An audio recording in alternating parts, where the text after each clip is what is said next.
Hey guys, I thought I'd just give you another quick little video of a budget builder I've just finished. I've used the Aerocool Cruisestar once again. I've used this in a previous build before. I find that it's a good case, especially for stuff like this. It's good on the budget, looks good. Quick specs, if you didn't really know, if you haven't seen one of these before, you've got USB 3, USB 2, obviously the on-off switches, stuff like that. It does come with the memory card already in it, and again, I've slightly modified it again so it takes the second fan, which it only comes with the single down the bottom, which is red by the way, but I'll change it over to blue. As you can see here, it all comes together very well. This is absolutely nothing dramatic at all. This is a super budget PC, i3, H61, GTX 460, and that's about it. I mean, it's running an SSD, which is down the side down here, and then you got the secondary drive, which is just using the 3.5-inch cradle. I mean, that's just a 750 2.5 inch. And yeah, the only problem I don't like about this case, that it's only got the little 80mm on the back, which I didn't even put in because it sucks air in straight away. I mean, you can feel it from there. And it's got the top mounted PSU. Apart from that, I did do one of these before with a Z77, and I do have a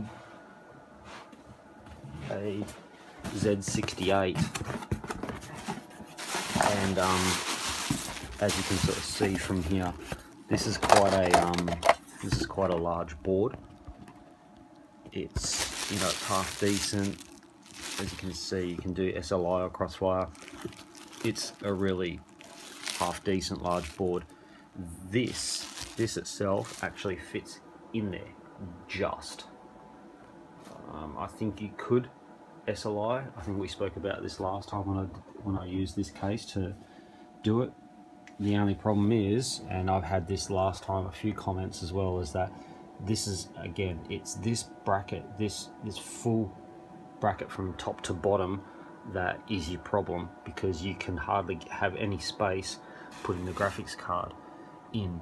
If it's any wider, I can't remember the exact specs, but as you can see, I'll take the side of the case off in a moment, but it's the plugs and everything that have a hard time with this full from top to bottom support bracket. So anyway, yeah, this is just a very quick, simple little build. Just nicknamed it the Nugget because it's everything I've thrown at it at the moment except for obviously GTA, which is pointless putting it on this. But I've got No Man's Sky going on it and whatnot else, and it's been pretty good so far.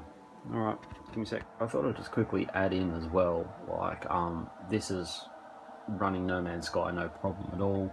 I mean, it's not running it on high or anything, but it runs it no problem at all. You can build, this is a budget PC, and it's running a lot of different games.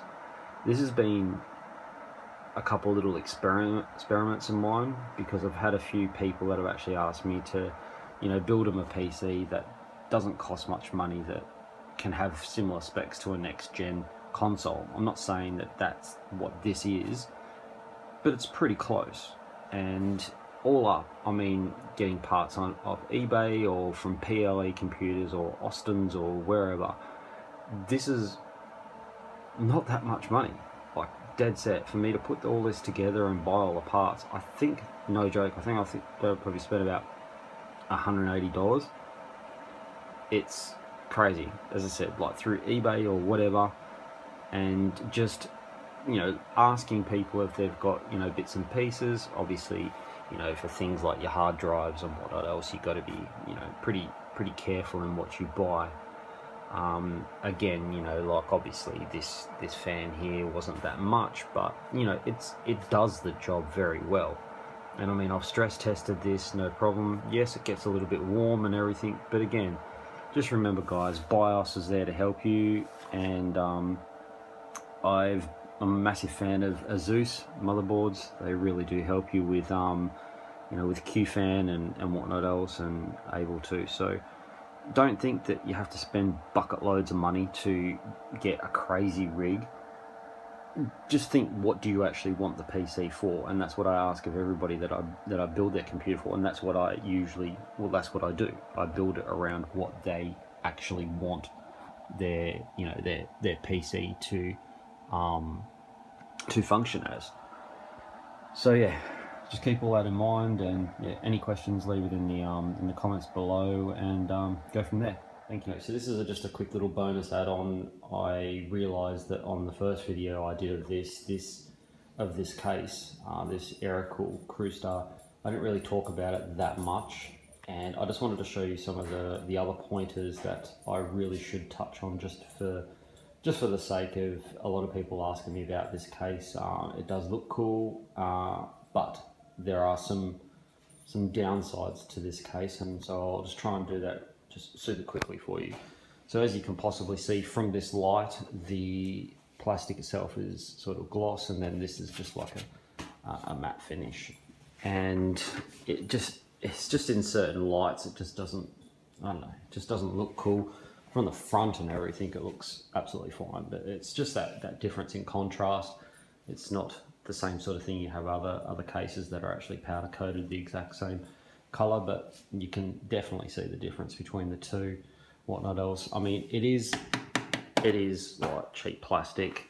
The metal itself as well, like for example, sake on here, this sort of stuff bends very easily, and there was a couple of screws, I don't know if you can sort of see, yeah, you can sort of see that they've just touched it. That's all they've done. They've either just fallen on it, onto this perspex, and it's just scratched it very easily. There's no hard wearing to it whatsoever. I mean, obviously that's just a little bit of dirt, but the amount of scratches and stuff, and I mean, you have to be super careful with this, just even putting it onto the bed, and if you've got, or onto any sort of workplace or whatever, and you've got a cloth down or whatever, it just scratches very easily. Not just that, but as I had quite a few comments as well on the last one with these graphics cards, what I was trying to sort of say is that you can only go sort of so far with it, because I mean, this part here, this whole, you know, they used to do this in the Antec cases and stuff, and that was an easier way of doing it structurally, and you know, for various bays and whatnot else. But this is just done for the basic principle that it's just a structural, and it just saves on materials to actually make it. And the thing is, I mean, you know, it's just unreal. I mean, it's so soft, it bends. I mean, it just bends so very easily, and you know, manipulating bits and pieces of the metal is super easy. There's nothing, I mean, I don't want to say not well made, but I kind of have to use that word. Again, it is easy to use on. I mean, we've got a heap of different little holes and whatnot else, but it's just a difficult case in the end to have all the wires covered up. And I mean, give me 2 secs, I'll pull off this plastic and then you can see what I'm talking about. So I couldn't take it exactly all the way off because, you know, there's a bunch of wires already done, they're all cable tied and stuff. But now if you can actually see how I've done these brackets, these are just something that you just buy from a hardware store, and yeah, that's all it does. And you can just see, I mean, this is so flimsy, this stuff. I mean, I have no idea why they give you so many holes to actually work with, but it's kind of ridiculous. And that's, I mean, this is supposed to be structural, I guess, and obviously, you know, to mount the other fans as such. And then that's it. This is the only other structural part you've actually got. And up here, this is the other thing that sort of annoyed me, that you have a 120mm fan, you can't, it just, I mean, it ends up turning into an 80mm fan. There's so much of the fan that's wasted. You'd think that they would have cut the hole out more, and I mean, then you've got this big, huge gap here for the cables to go through, but then you've got these tiny holes. It just seems quite silly. And the top mount, yeah, somebody commented in the last video that it would have been cool if the actual the PSU was bottom mounted, and yes, I totally agree. It would have been so much better, but I thought I'd just throw this little video in, just basically because of it. I didn't really touch on it before, but it is, you know, I mean, I can literally move this with my fingers. And any other case that I've got, or, you know, the NZXTs or the Antex or, you know, Corsair or whatever, you can't move them. I mean, you can slightly move them. These are very, very easily moved. So there you go. And the other thing that's just so super annoying is there's an 80mm fan on here, and it's easier for me to put that, and then the air can be sort of sucked through or whatever. But apart from that, yeah. Again, it's not bad for the price, and I mean, this is my third build on this case now, because it comes down to funds as well. And yeah, there you go. Thanks.